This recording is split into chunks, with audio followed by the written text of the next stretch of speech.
I'm back, and the reason why I haven't been able to upload is I caught a sore throat, which turned into a cold, and power in my area was out for the past couple of days. So but that doesn't matter. I'm back, and I want to get this video out today. I know it's late, but here we are.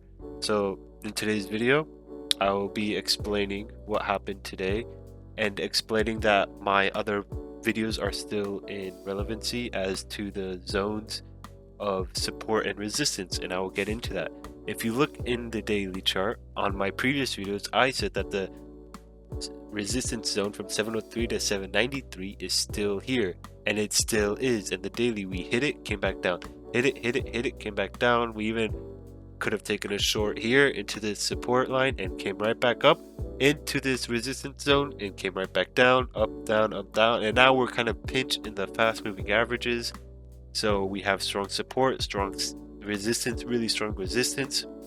So in order for us to really look for the best longs we can ever find is when we break out of this resistance level, come back into it, make it act as a really strong support level, retrace into it, and then shoot back up.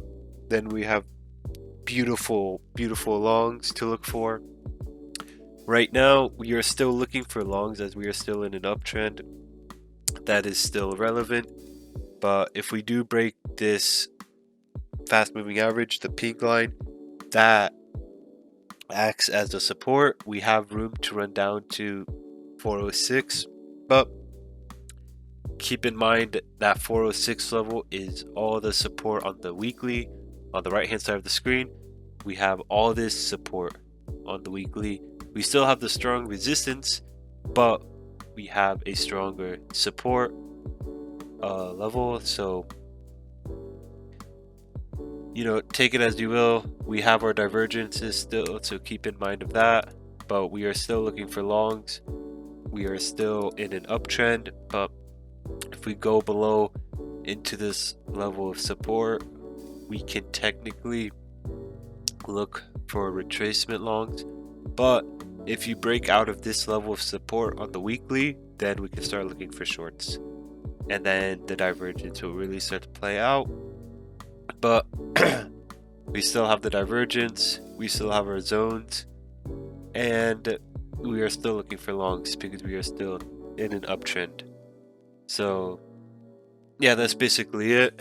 Videos should resume to normal, and let's have a good trading week. Make sure to like, subscribe, and I'll see you guys on the next one.